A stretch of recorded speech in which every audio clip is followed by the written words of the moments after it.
President of the St. Louis County Police Association. Gabe, welcome back, Big 550 KTRS.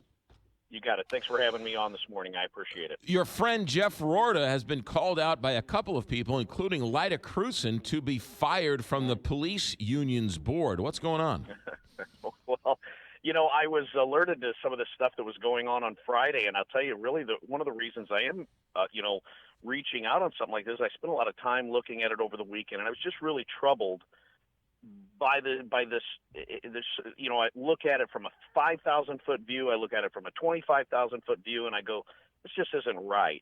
And so, obviously, I guess I'm speaking to some of the residents in the city of St. Louis that don't be distracted by this shiny object, because they're under the big top right now with this mayoral race, and some of the just absolutely terrible things that have been said about Jeff in the last week are really just, embarrassing. They're terrible, terrible things, and they're very, very untrue. And most of these are that he's a racist. But he's a racist, And I said, I didn't get a chance to talk to him, but I texted him yesterday. And I said, I'm so frustrated by this. And he said, hey, me too, but it's part of the game. Jeff's not a victim, but at the same time, having been on the receiving end of some of these same name-calling allegations, if you will, they can be very hurtful and hard for your family to hear and hard for your coworkers to hear.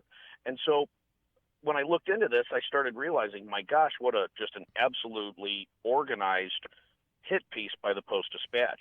And I'll tell you why, and this is really my motivation, which was an article by a guy named Coran Addo.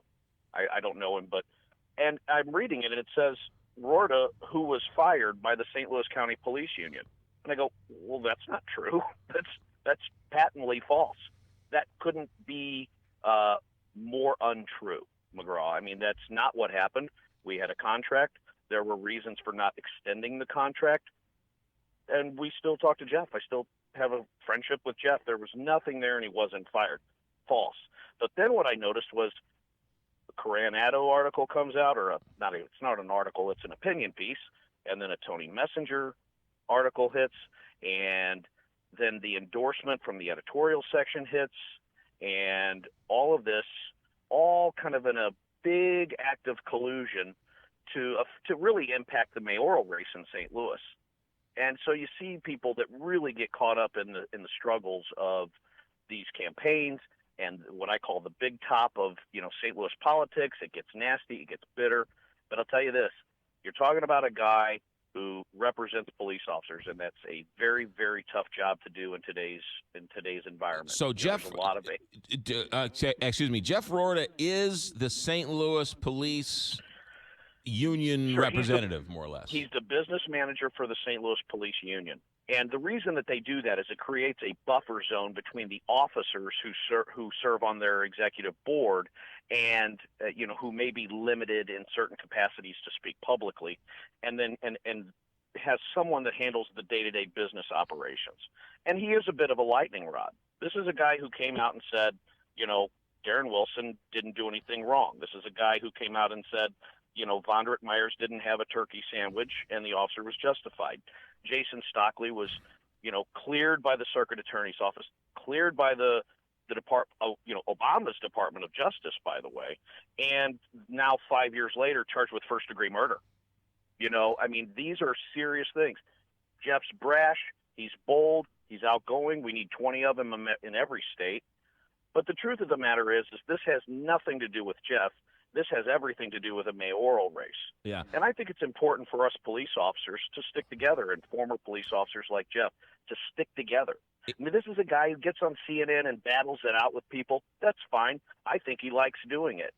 But had he not been on, say, CNN one night when another commentator said that police officers shoot black people for sport, well, he goes against that, and he's a racist. He sticks up for Darren Wilson. He's a racist. So, I don't like that term, and I know you don't either, because if you say something on your radio show, you could get hate mail over that.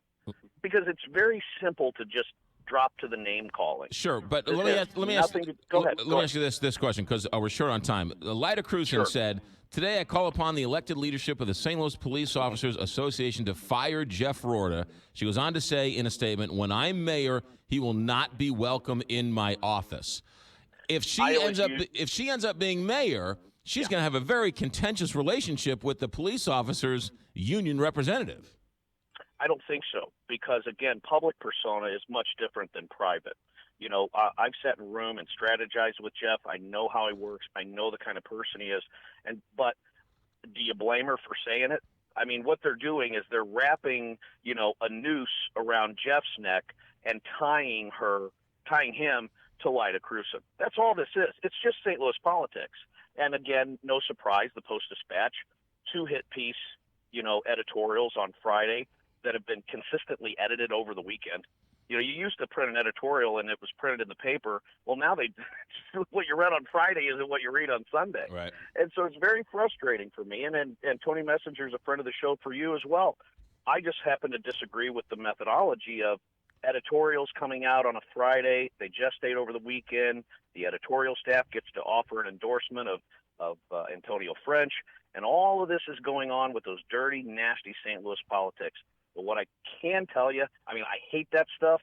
I know Jeff's not a big fan of it, but I've been the victim of it. I understand it. And I just ask the people, the listeners and the readers of the Post-Dispatch, take a minute, listen to what you're hearing, read what you're hearing, and realize that there's always a little more going on than what may meet the eye. And that's exactly what's going on here. It's time to stop race baiting. And calling someone a race baiter doesn't make you a racist. That's not how that works. Gabe, I have no time. Just so everybody knows, you called me. You wanted to come on the show. You wanted to say your 2 cents. Are you saying this as a friend of Gabe Crocker? Are you saying this as a past union representative? Are you saying this as an active police officer? Where are you coming from with this? All three, because we have to stick together, whether we're union guys, former presidents, police officers, whatever it is. That we don't drag police officers through the mud just over politics, but it happens all the time, and some folks need to be called out on it. Gabe Crocker, you're always welcome here. Thanks, buddy. Thanks. Check that, 712, Big 550.